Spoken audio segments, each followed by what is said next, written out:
The assassination order was supposed to remain buried in French intelligence files forever. 3 lines of text, classified at the highest levels. Operation Baobab authorized. Target: Ibrahim Traoré. Method: plausible deniability. Approval: Adu Macron Joint Directive. But at 2:33 a.m. on January 18, 2025, a Burkinabe intelligence officer monitoring French communications intercepted something that would shatter West African politics forever. President Alassane Ouattara of Ivory Coast, speaking directly to French President Emmanuel Macron, had just received authorization to eliminate his neighboring president, if you believe the world needs to know, when powerful leaders conspire to murder each other. Slam that like button and subscribe for more explosive revelations about what happens behind closed diplomatic doors. The conversation was crystal clear. Emmanuel, we cannot allow Traoré to continue destabilizing our regional partnerships. The uranium contracts alone are worth $3 billion annually. If he succeeds in breaking French influence, other countries will follow. We need permanent solution. Macron's response was equally chilling. Alassane, you have our full support. Make it look like internal military conflict. We'll provide technical assistance and ensure international community accepts your version of events. What neither leader knew was that their secure conversation was being recorded by a 26-year-old Burkinabe cyber warfare specialist who had infiltrated French diplomatic communications 6 months earlier. By morning, those recordings would be in President Traoré's hands. The young African leader's response would not only save his own life but trigger the complete collapse of France's neocolonial system across West Africa.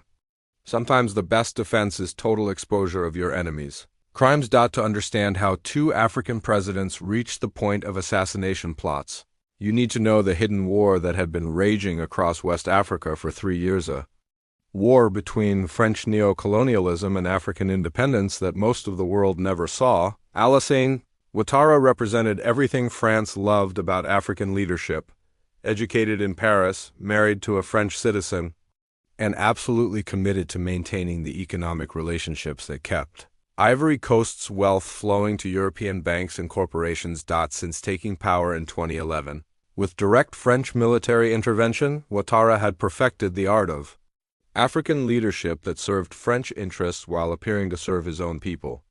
Ivory Coast cocoa, gold, and petroleum resources generated enormous profits, most of which never stayed in Africa. The system was elegant and profitable. French companies extracted raw materials at below-market prices, processed them in European facilities, then sold finished products back to African markets at premium rates. African nations provided the labor and resources. French corporations captured the value and profits. Ouattara's role was to ensure this arrangement continued smoothly. He maintained political stability that protected French investments, used French military support to suppress any challenges to his authority, and kept Ivory Coast firmly within France's economic sphere through the CFA franc currency system that allowed Paris to control West African monetary policy. Ibrahim Traoré represented France's worst nightmare, an African leader who understood how neocolonial economics worked and had both the capability and determination to break free from European control systems. Since taking power in September 2022, Traoré had systematically dismantled every mechanism France used to control Burkina Faso's economy and politics. He had replaced French military bases with partnerships with Russia and China. He had negotiated direct commodity sales that bypassed French trading companies. Most dangerously, he had begun sharing his independence strategies with other African leaders. The uranium crisis had been the final straw. Burkina Faso produced some of the world's highest quality uranium, which France's nuclear industry depended on for energy generation. For decades, French companies had purchased this uranium at prices 60% below market rates through exclusive contracts that African governments couldn't legally challenge. Traoré had simply announced that when current contracts expired, Burkina Faso would sell uranium at international market prices to the highest bidders. The economic implications were staggering. France would lose approximately $2 billion annually, while Burkina Faso would gain the same amount for schools, hospitals, and infrastructure. What terrified French officials even more than Burkina Faso's independence was its influence on neighboring countries. Mali's military government had already expelled French forces and begun renegotiating mining contracts. Niger had demanded renegotiation of uranium agreements. Guinea was questioning bauxite export arrangements. The Traoré model of African economic independence was spreading faster than French diplomats could contain it. Young African leaders were studying Burkina Faso's strategies and adapting them to their own country's resources and political situations. French President Macron had watched helplessly as France's African empire built over 150 years began crumbling in less than 3 years. The economic implications were catastrophic. French corporations stood to lose over $50 billion in annual African revenues if the independence movement continued spreading. Ouattara's partnership with France had become increasingly desperate as his own population began demanding the same independence that neighboring countries were achieving.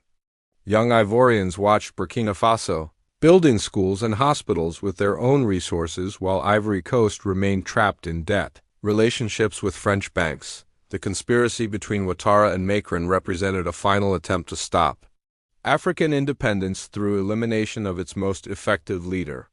If Traoré could be removed and Burkina Faso destabilized, other African nations might reconsider their own independence movements. The assassination plan was sophisticated. Create internal military conflict that would justify Ouattara's peacekeeping intervention, eliminate Traoré during the chaos, then install a pro-French leader who would restore traditional economic relationships and serve as a warning to other independence-minded African presidents. What French and Ivorian planners didn't understand was that Traoré's government had invested heavily in cyber warfare, capabilities that rivaled anything European intelligence services possessed. Burkina Faso's technology partnerships with Russia and China had provided advanced surveillance equipment and training that allowed complete monitoring of French diplomatic and military communications. The young intelligence officer who intercepted the assassination authorization was part of a 200-person team that had been systematically documenting French neocolonial operations across West Africa.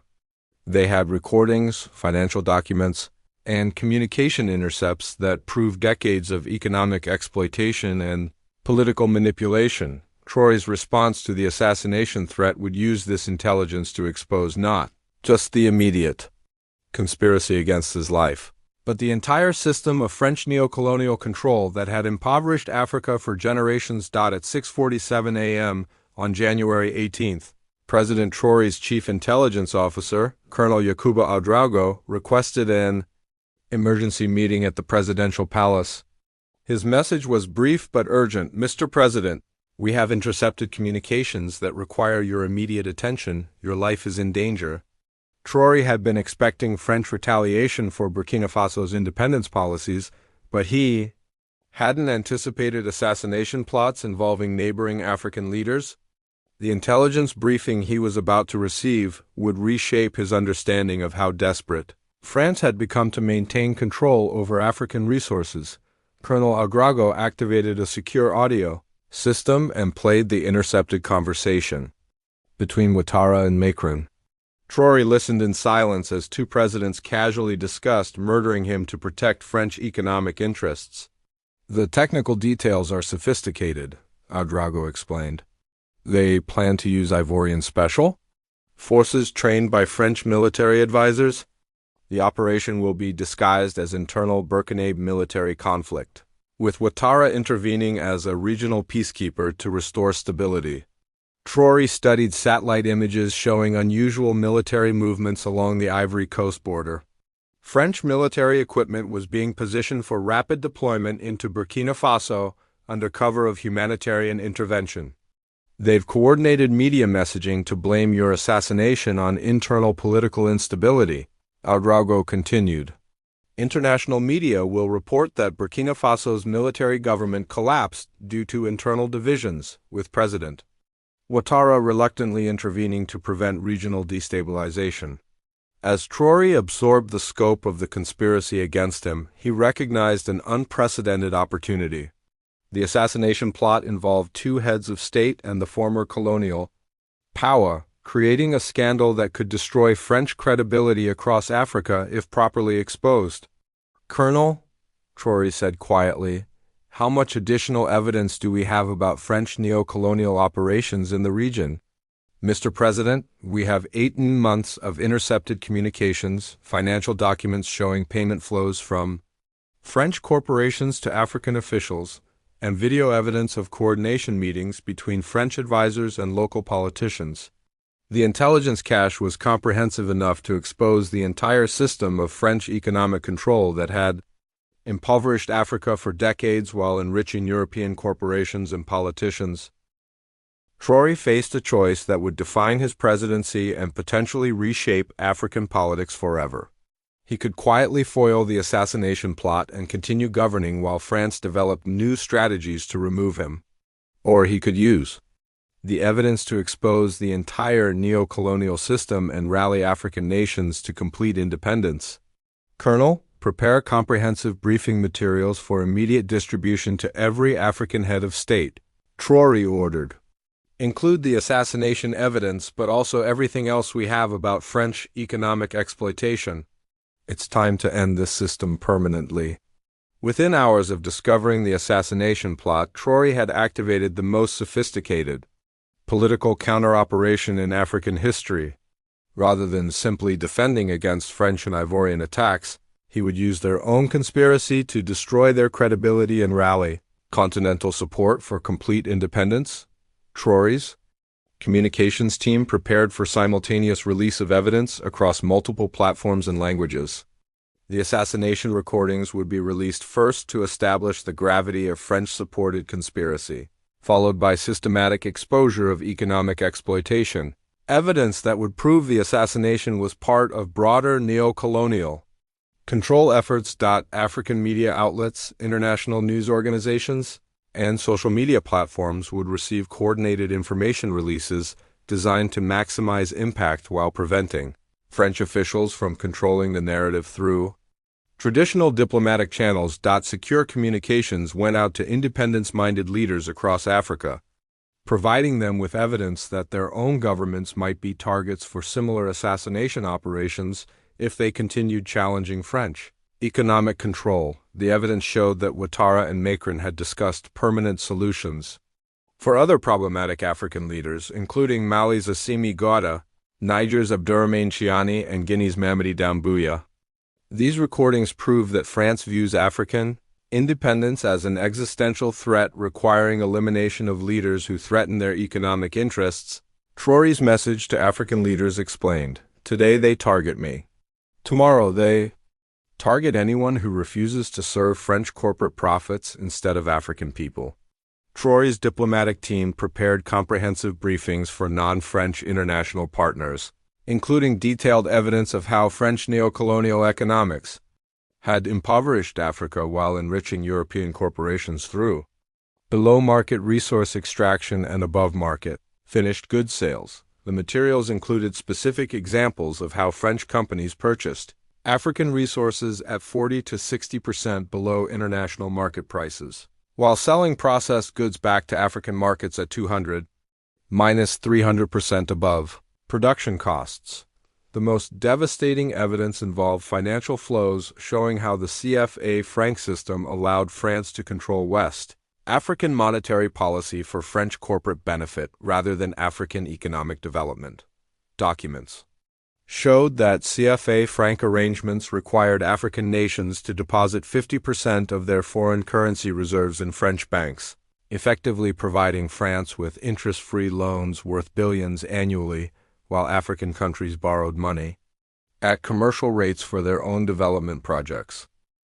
With evidence prepared and African leaders alerted, Traoré moved to transform his personal assassination crisis into a continental independence movement that would permanently end French neocolonial control over African politics and economics. At 3 p.m. West African time, Traoré delivered a live televised address simultaneously broadcast across every African nation. Speaking in French, English, Arabic, and local languages, he presented evidence of the assassination conspiracy while connecting it to broader patterns of French economic exploitation. My fellow Africans, Traoré began, this morning I learned that President Alassane Ouattara, acting with French President Emmanuel Macron's authorization, has ordered my assassination to prevent Burkina Faso's continued independence from French economic control. He played excerpts from the intercepted conversations, allowing African audiences to hear their own leaders casually discussing murder to protect European corporate profits. But this assassination plot is not about me personally, Traoré continued. It is about France's desperate attempt to maintain economic relationships that have stolen African wealth for generations while keeping our people in poverty. Following the assassination revelations, Traoré systematically presented evidence of French economic exploitation that most Africans had never seen documented so comprehensively. Charts showed how French companies had extracted over $500 billion in African resources since 1960 while providing less than $50 billion in development aid. Net wealth transfer from poor African countries to rich French corporations. These documents prove that France has been stealing our resources while calling it partnership, Traoré explained. They'd buy our uranium, gold, cocoa, and petroleum at prices they set, then sell us finished products at prices that keep us dependent on European banks and corporations. As Traoré's broadcast continued, popular demonstrations erupted across West Africa, as citizens learned details of economic exploitation their governments had never revealed. Young people in Senegal, Mali, Niger, and even Ivory Coast began demanding independence from French economic control. The response in Ivory Coast was particularly dramatic as Ouattara's own population learned that their president had conspired to murder a neighboring African leader to protect French corporate interests rather than African development. International media struggled to verify the explosive allegations, but the audio evidence was too clear and detailed to dismiss. European governments scrambled to respond to revelations that France had been systematically exploiting African economics while presenting itself as a development partner. UN Secretary-General Antonio Guterres called for immediate investigation of the assassination allegations, while the African Union demanded emergency sessions to address what appeared to be foreign-sponsored conspiracy to murder an African head of state. In Paris, President Macron's administration faced its worst crisis since taking office as evidence of neocolonial economic relationships became international news. French corporations with African operations saw stock prices plummet as investors recognized potential legal and political liabilities. The revelation that France had authorized assassination of an African president to protect corporate profits created diplomatic catastrophe with international partners who had not known the extent of French economic control over African nations. In Abidjan, President Ouattara's government faced immediate crisis as evidence of assassination conspiracy triggered mass demonstrations demanding his resignation. Military leaders privately indicated they would not support operations against Burkina Faso, while civil society organizations called for criminal prosecution of officials involved in murder plots. The regional leader who had hoped to eliminate African independence had instead triggered the biggest independence movement in African history. By evening, 12 African heads of state had publicly endorsed Traoré's revelations and announced formation of an African Independence Alliance, committed to ending all remaining neocolonial economic relationships and establishing genuine continental self-determination. The assassination plot that was supposed to stop African independence had instead accelerated it beyond French ability to control or contain. The revelation of the assassination conspiracy triggered immediate and irreversible changes across West Africa as the French neocolonial system collapsed in real time under the weight of documented evidence and popular outrage. Within 24 hours of Traoré's broadcast, France faced its worst international crisis since World War II. The European Union called emergency sessions to address evidence that a member nation had authorized assassination of an African head of state to protect corporate interests. The United Nations Security Council convened emergency meetings as African nations demanded investigation and Prosecution of French officials involved in the murder conspiracy. International Criminal Court prosecutors announced preliminary examinations of potential crimes against humanity charges related to neocolonial economic exploitation documented in Traoré's evidence. French corporations with African operations faced immediate crisis as evidence of systematic resource exploitation triggered international boycotts and legal challenges. Share prices for major French companies collapsed as investors recognized potential liabilities, worth billions in stolen African resources. The CFA franc system began disintegrating as African nations announced immediate withdrawal from monetary arrangements that required depositing national reserves in French banks. Senegal, Mali, Niger, Guinea, and Chad announced formation of an African monetary union independent of European control. Most shocking for French officials was the immediate rebellion within their own African client states.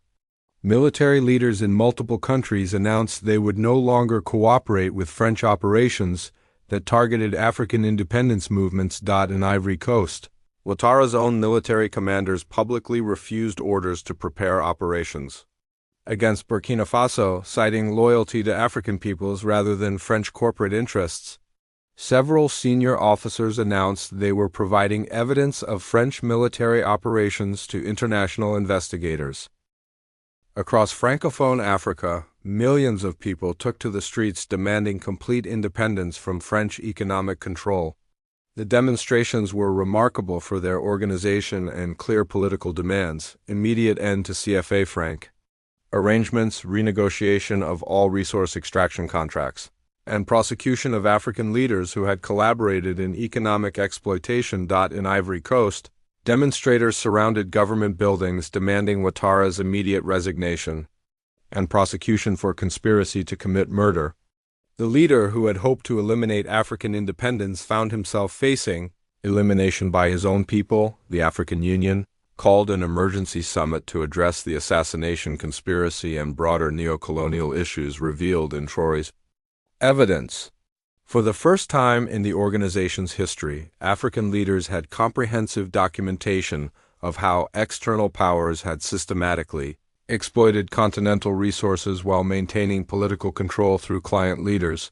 The summit resulted in the Ouagadougou Declaration of African Economic Independence, signed by 34 African nations, committing to end all remaining colonial-era economic arrangements and establish genuine continental self-determination within 5 years. Faced with complete collapse of African relationships and mounting international pressure, President Macron announced France would reassess its African partnerships and transition toward more equitable arrangements based on mutual benefit rather than historical relationships.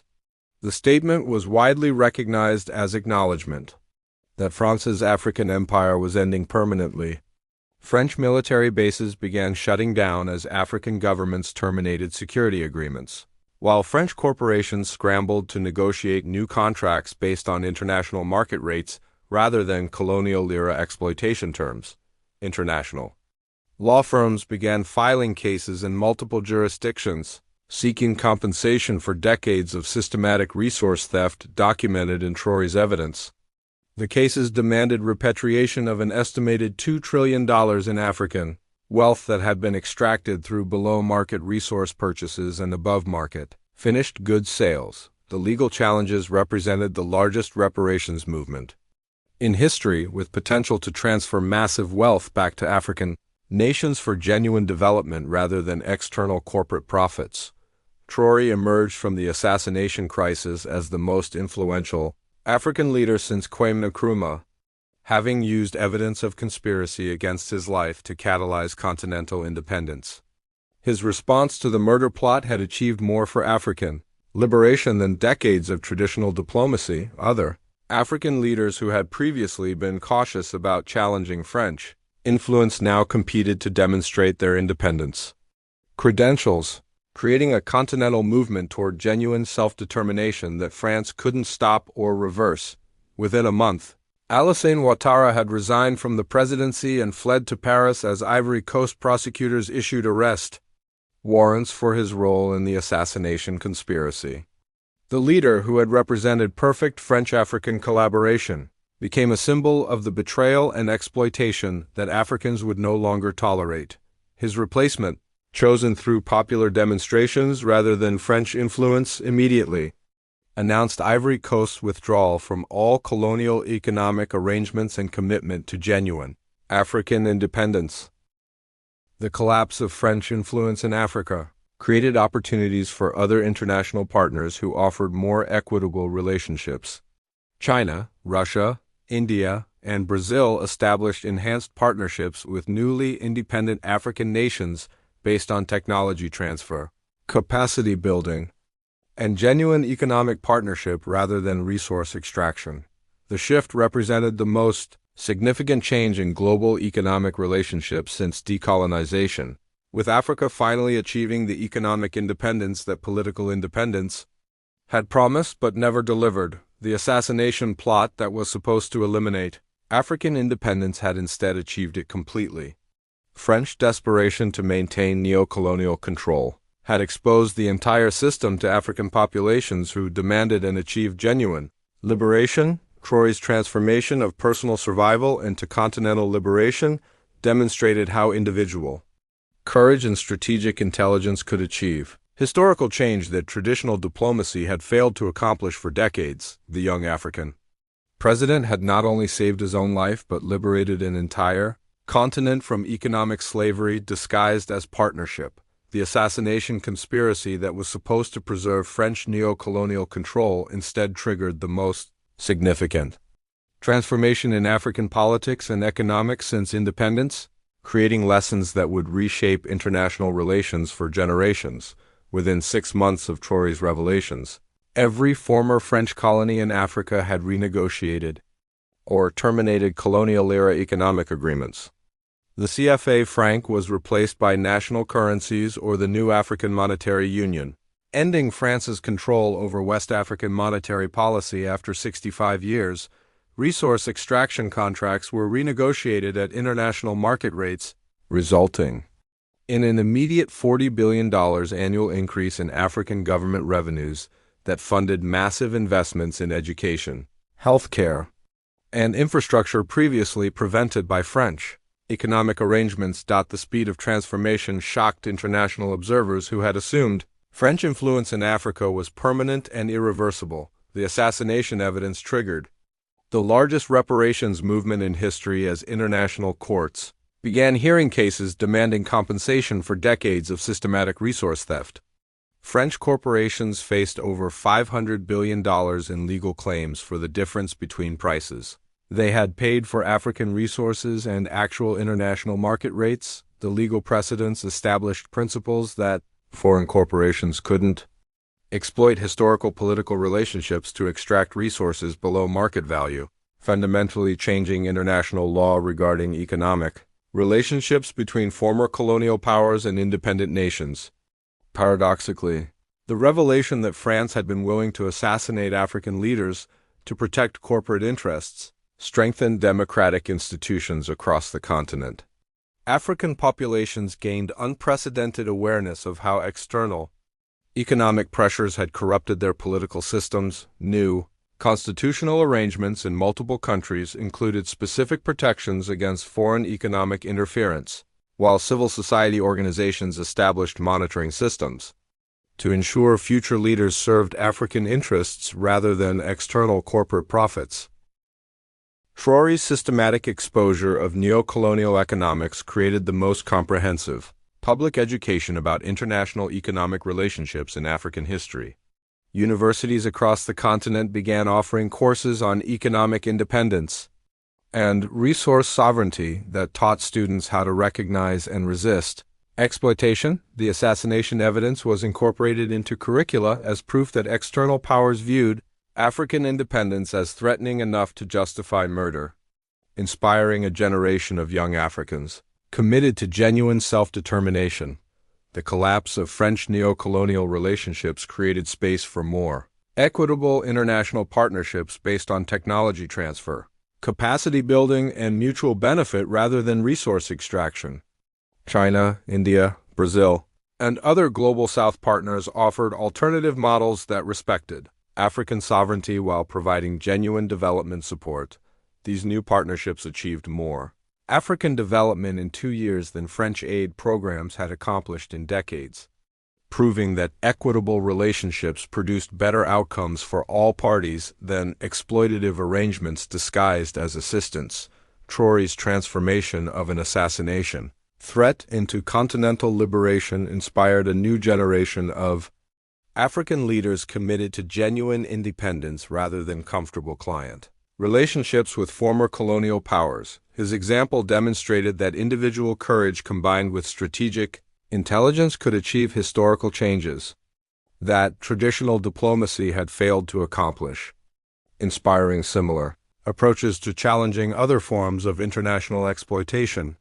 The African independence movement inspired similar challenges to neocolonial relationships in Latin America, Asia, and the Pacific as other regions recognized that they could demand genuine partnership rather than accept continued exploitation based on historical power relationships. The Traoré model of exposing exploitation through documented evidence and popular mobilization became a template for challenging entrenched international inequalities worldwide. France was forced to completely reimagine its international relationships as the neocolonial model that had provided enormous wealth for over a century became politically and economically impossible to maintain. The transition was painful but ultimately beneficial as France developed genuine partnership approaches that created sustainable relationships based on mutual benefit rather than exploitation that had generated resentment and instability. Most importantly, the assassination crisis proved that moral courage backed by strategic intelligence could overcome even the most entrenched